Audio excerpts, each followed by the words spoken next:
Hello and welcome everyone, I am Madals. I'm here with some exclusive content from the ESET UK Masters, and I'd better remember to put up those nameplates. And today we are going to be looking at another one of the qualifiers. This was one of the winners of the Invitational Qualifier numero 2. It was in the bottom right, the blue Terran player for Team Millennium, ForGG. And his opponent in the lower left, also formerly on, I know, is he still on Team Millennium? I can't, oh, I'm having a brain freeze now. He may be on Millennium, I think he is. I just, for some reason, when I went to say it, I was like, did he lose? But anyway, Adel as the orange Protoss. Now, of course, Adel is the competitor, ForGG is the finalist, so this is who we're going to be focusing on. It's a TvP, and let's just talk a little bit about Mr. GG himself. For those of you who don't know him, he is a Korean player, he's 23, and as I previously mentioned, plays for Team Millennium, and he's actually pretty awesome, is really the simple way of putting it. He's competed in Code A GSL, Code S GSL, and really then came over to Millennium and started living in the European team house, competed in a lot of dream hacks and various events around all of Europe, and has just been very successful. I mean, some of the biggest things he's pulled off was he came second in the Electronic Sports World Cup, he came second in DreamHack Valencia, and when he actually qualified for the ESET UK Masters in second invitational, he didn't drop a single map. No losses. I believe, I may be wrong here because I'm just going off the top of my head, but I believe he's the only finalist who hasn't dropped a single game. That is how crazy good he is. So really, he's probably one of the favourites going into the grand finals come the 22nd to 25th of March. But, well, let us know in the comments below in the TL thread, what do you think of him and what do you think of him after watching this game. So I've never seen this replay before in my life. I don't know what's going to be happening, so for all I know he could actually lose, but yeah, we'll wait to see. For the moment, just going pretty standard, 1 racks out, sending the scout across. No gas yet, so it's probably going to be a 1 racks command center, I would imagine. Pulling an SCV back as well, so yeah, definitely going to be a 1 rack CC now, that is good. Meanwhile for Adel, getting the second gas up, so likely to be a bit more aggressive. It's an interesting map to be aggressive on because there's a lot of dead space around the main, also there's close rush distance by air, so that leaves some possibilities open. Also with the Mothership core just being so potent, 1 base, 2 gas play out of Protoss players is getting really popular. It's very, very strong. And as such, it's really up to ForGG to identify this and counteract whatever particular push Adel could be going for, which off of 2 gas is really quite broad. It could be a quick robo, could be a Stargate, could be DTs, could be Blinkstalker with a Mothership core. All of them viable things that could be coming, and what you've got to do as a Terran player in this situation is say, okay, which one is it? Because I've got to deal with it appropriately.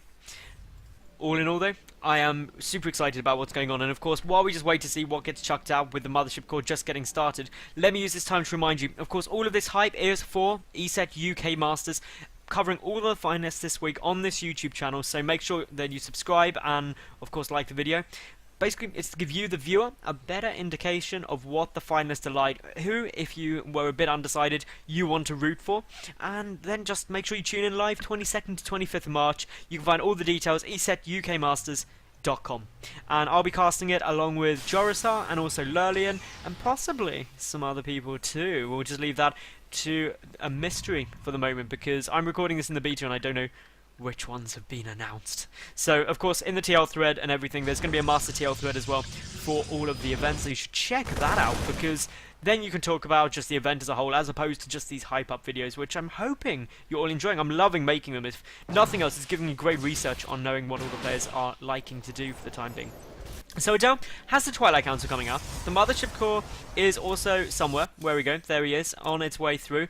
But the Natural Nexus is down. So this isn't an all-in or anything like that. It's not a one-base play. It is an expansion. Just going to be quite aggressive with it. I'm expecting that actually we may get Blink out of this. And what Adel's going to be able to do is just deal a little bit of damage with this Mothership core. Could potentially also chuck down a Time Warp just to slow down mining. I've seen some Protoss players do it, but it doesn't seem to be massively effective. It's not something that I see everyone doing as a rush. But there, as expected, Adel getting down Blink. Meanwhile, for ForGG, he's getting down just additional barracks, getting down the tech lab with stim, and 2 reactors after that. So a lot of marines are going to get pumped out.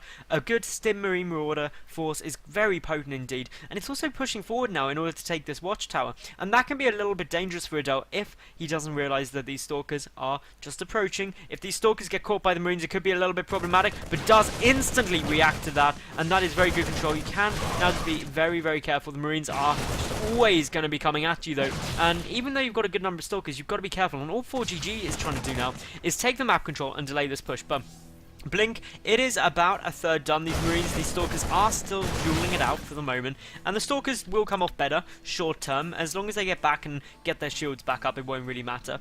Meanwhile, ForGG, he has got 3 gas out at the moment, or very shortly we'll have that 3rd gas mining. So this is just allowing him to tech up quite nicely, with the +1 infantry weapons coming out as well, gearing up more towards the later game. Adel Scott though pushing forward with the mothership core, with the stalkers.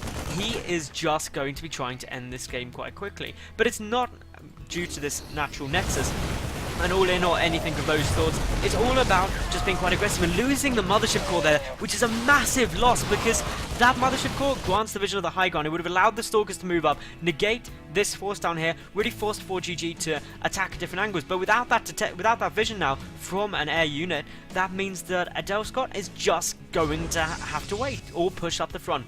For the moment though, we do see that the missile tower coming down. Clearly ForGG is slightly concerned that it could be potentially DTs, because in terms of vision, ForGG doesn't really know what's going on if we look at the mini-map. But well, the stalkers pushing up, they see a lot of units there, and they're just like, nah, not worth it, not going up there. Stim is also done as well. That means the marine marauders with stim can chase down these stalkers quite effectively, but it's about triggering it at the right time, pushing forward. ForGG being very patient. This is a brilliant thing to do. You don't want to overcommit. You want to make your opponent overcommit and punish them for it. The mothership core though is on its way back over. It's been remade, and this is going to grant that vision. But a big giveaway. Blink has already been seen, and the factory now just moving forward to say, okay, I need vision to know what you're going to be trying to do.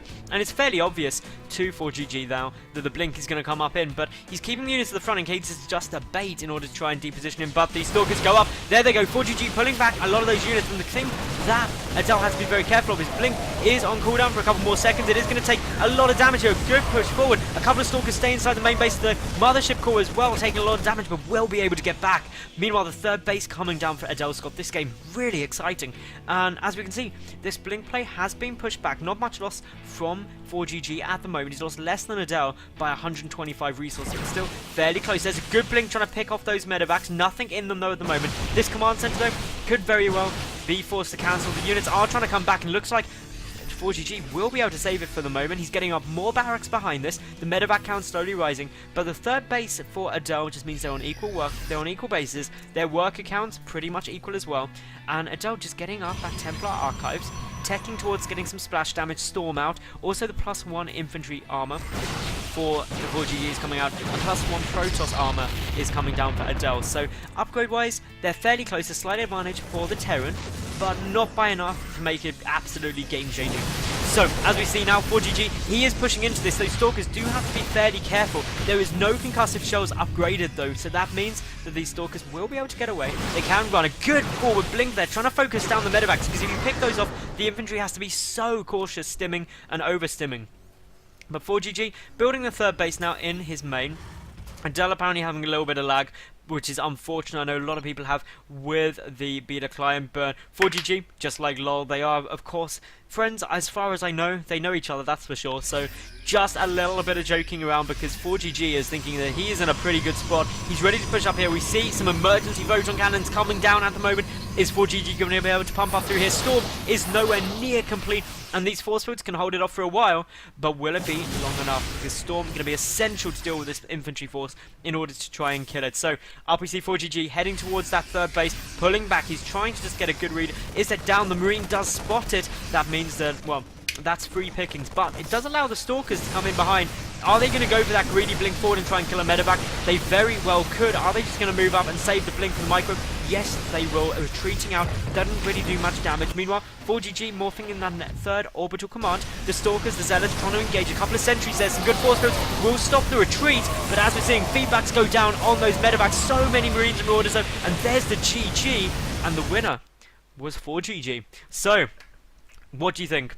ladies and gentlemen, do you reckon that ForGG has a shot at winning some of that £10,000 prize pool? Maybe even getting the first, second, third spot? Let us know in the comment section below in the TL thread. And of course, make sure you check out ESETUKmasters.com, at ESETUKmasters on Twitter and Facebook. And should you want to check me out, well, details are on screen now. Thanks for watching. Make sure you subscribe and like the video, and I will see you tomorrow for some more new casts, including more from the ESET finalists.